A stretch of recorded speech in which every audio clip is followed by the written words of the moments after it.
Hey, I'm not going to make this one too long because it's late, but I want to speak a bit about Charlie Hebdo. Um, this magazine obviously needs no introduction. Satirical magazine. Excuse me, bit out of breath. Just ran upstairs. Um, yeah, I've just read an article which has got me thinking in something of a new light about Charlie Hebdo. Um, when the terrorist attack occurred against them back in January, I was very critical, as were as was every decent person. That it was utterly outrageous that 12 people would lose their lives, more than 12 actually, when we include the other attacks, over a cartoon. I still stand by that position. It was an absolute atrocity, and the Just Sweet Charlie thing was entirely understandable because it was staunch defense of free expression. But I've come across an article which has made me rethink the sympathy for Charlie Hebdo.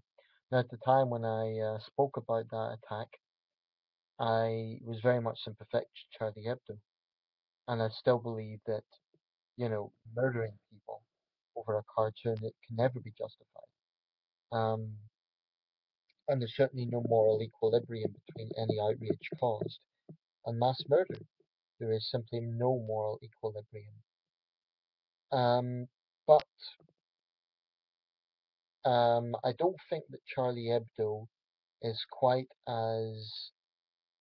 I think I'm going to discuss the article I've just read, but I will say this: whilst Charlie Hebdo uses free expression to justify what it does, the editors and cartoonists of Charlie Hebdo need to accept that they too are not above criticism, and therefore free expression attacking them is entirely valid. Um, Looking at the article I've just read, I've lost all respect for Charlie Hebdo. Basically, this big air disaster in Egypt recently, the Russian airliner, they've made cartoons attacking that. Um, and basically, it shows a skull, and it shows the skull with sunglasses. It shows dead people coming from the plane. Um, and the article reads, it's in French, but reads, "We should have taken air cocaine," referring to French pilots arrested in the Dominican Republic. But this, anyway, Russia's act responded angrily to this, calling it blasphemous. Um, One of the leaders of a Just Russia has said the crude humor of Charlie Hebdo showed the profound moral crisis in Western and French society. And he added that people who draw in such a way are quite simply morally perverted. Um, Maria Zakharova, Minister of the Ministry of Foreign Affairs, denounced sketches as provocative and in bad taste. They also attracted controversy last year for a piece on MH370 when it was supposedly found. And I'm just looking at it, and it shows two hands decapitated, obviously from a pilot or an officer, clutching onto a pair of breasts that are rotting, and it's frankly disgusting, I think. Um, anyway, I want to talk a bit about where satire crosses into provocation for the sake of provocation. Um, Now, regarding the Muhammad cartoons, they were targeted at Muhammad as an individual. He was a historic figure. They were targeted at him as an individual. The cartoons weren't attacking all Muslims, and I think that's an important thing to point out. Um, Throughout history, especially in Europe, satire has been a powerful tool of making political statements. In Britain, we have a very long tradition with it going back to Hogarth in the 18th century, probably before that, actually, if we're looking at its origins. But satire has always been powerful in this country, and France is much the same. But looking at these cartoons, I don't see what real statement they're making.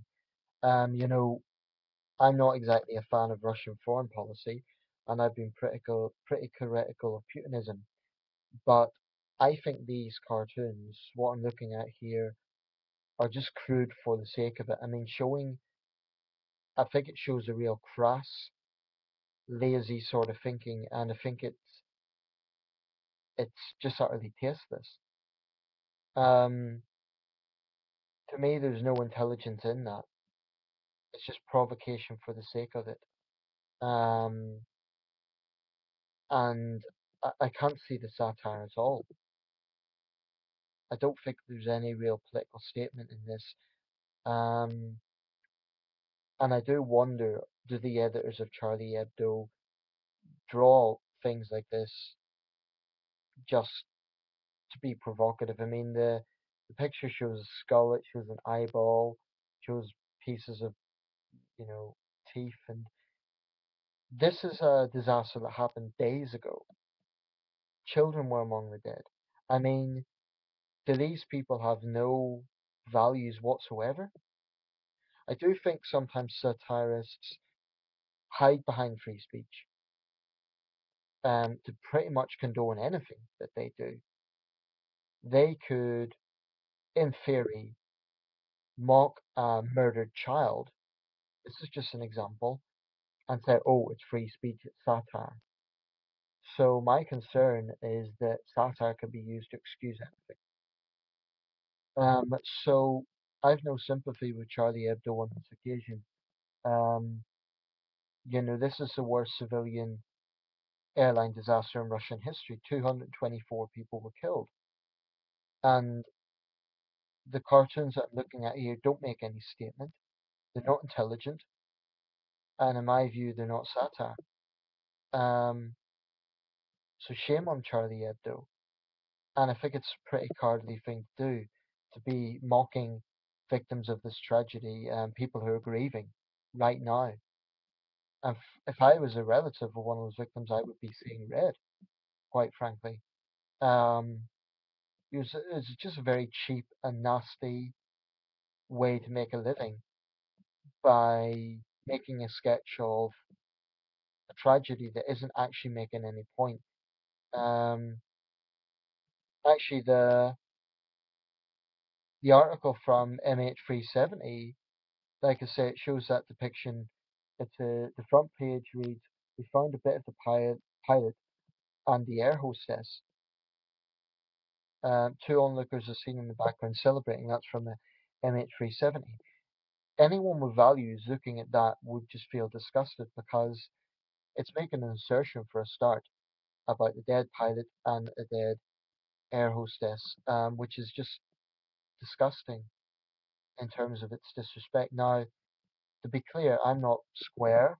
I appreciate dark humor and I can appreciate satire. But is there a red line whereby satire just becomes crude and provocative for the sake of it? I think there is. And I think Charlie Hebdo has demonstrated that. So I'm going to close this video by saying fuck Charlie Hebdo.